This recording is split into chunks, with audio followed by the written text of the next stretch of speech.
The fastest way to learn more about the data is to use data visualization, and we will discover exactly how we can visualize this machine learning data in Python using pandas and other data visualization libraries.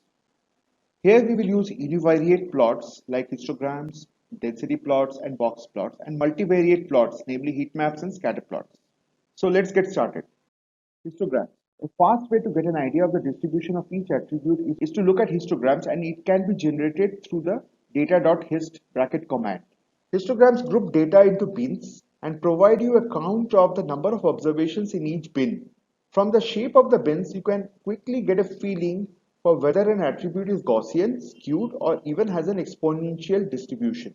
It can also help you see possible outliers, although boxplots is widely used to track outliers. We can see that perhaps the attributes age, diabetes, pedigree functions are right skewed distribution. We can also see that perhaps the other attributes like BMI and blood pressure have a Gaussian or nearly Gaussian distribution. This is interesting because many machine learning techniques assume a Gaussian univariate distribution on the input variables. Density plots look like an abstracted histogram with a smooth curve drawn through the top of each bin, much like your eye tried to do with a histogram. Density plots can be generated using the command data.plot square bracket kind is equal to density command. As you see, if you draw a smooth continuous curve across the histogram, you will get a density plot. In my opinion, density plots are more soothing to the eyes and quicker to interpret visually. Box plots. Well, another useful way to review the distribution of each attribute is to use box plots. Box plots summarize the distribution of each attribute by drawing a line from the median and a box around the 25th and 75th percentiles. Here Q1 is referred to as data on the 25th percentile.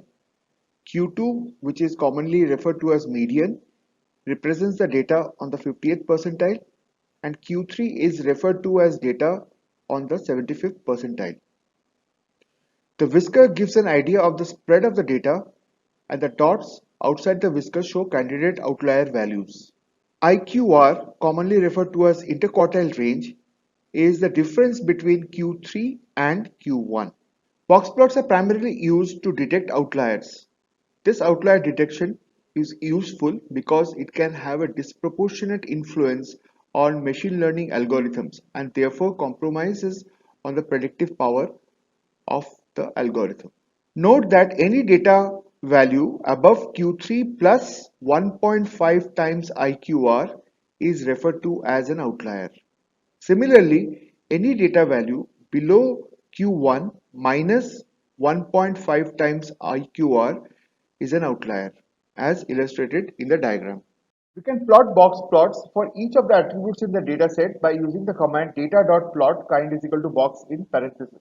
We can see that the spread of attributes is quite different.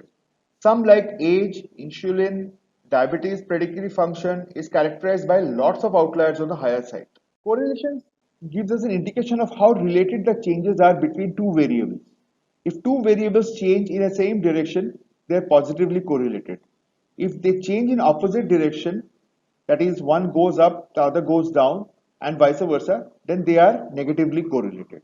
We can visualize this through a heat map. The data values are represented as colors in the graph. The goal of the heat map is to provide a colored visual summary of information. We see that the matrix is symmetrical, that is, the bottom left of the matrix is the same as top right. This is useful as we can see two different views on the same data in one plot. We can also see that each variable is perfectly positively correlated with each other, as you would have expected in the diagonal line from the top left to bottom right. We can generate a heat map by plotting the output of the correlation matrix and label them accordingly as shown in the Jupyter Notebook code. A scatter plot demonstrates the relationship between two variables as dots in two dimensions with one axis for each attribute. Therefore, they are useful for spotting structured relationship between the variables, like whether you could summarize the relationship between two variables with a straight line. By looking at the scatter plot, we can infer firstly whether the relationship is positive or negative or no relationship at all. And here I mean linear relationship. And secondly, whether the relationship is linear or non-linear. By looking at the scatter plot, we can infer firstly whether the relationship is positive, negative, or no relationship at all, and secondly whether the relationship is linear or non-linear. The above two inferences go a long way in machine learning techniques, which I will be covering in my later video series. Also, in a bivariate relationship, it is helpful to identify outliers, if any. As stated earlier, we can plot a scatter plot across two variables and establish the relationship. Here, in this case, there is a positive relationship between BMI and skin thickness. Also, as can be seen in the bottom scatter plot, there exists a positive relationship between insulin and glucose with some outliers. We can use scatter plot between two variables by importing the library matplotlib.pyplot and naming it as PLT, the alias version, and then using the command plt.scatter bracket. We can do a pairwise scatter plot of the entire dataset using the Seaborn library. Like the correlation matrix plot above, the scatter plot matrix is also symmetrical because there is a little point of drawing is also symmetrical. Regression plot. We can also plot a regression line between two variables to understand whether the relationship is linear or not, or to what extent it is linear, as illustrated in the plot between diabetic pedigree function and glucose.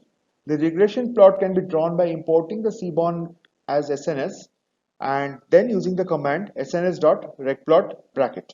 You can summarize your findings through multiple subplots across attributes to showcase univariate characteristics through histograms or box plots and bivariate characteristics through scatter plots. For example, the box plot of age attribute shows outliers represented by dots. Histogram of blood pressure shows a near normal distribution. Scatter plot between glucose and insulin shows a positive relationship.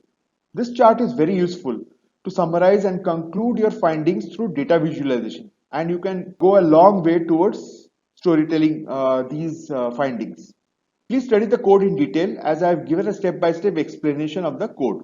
Summarizing so far, we have understood the power of data visualization to unearth the underlying properties like distribution, whether a symmetrical distribution or a skewed distribution through histograms and density plots. We also looked at associations through heat maps with respect to positive, neutral, or negative association between attribute pairs and also outliers through box plots. Also, these techniques goes a long way towards framing up the data manipulation and data processing techniques towards preparing the data appropriately to machine learning algorithms. We will cover data pre-processing in the next video series.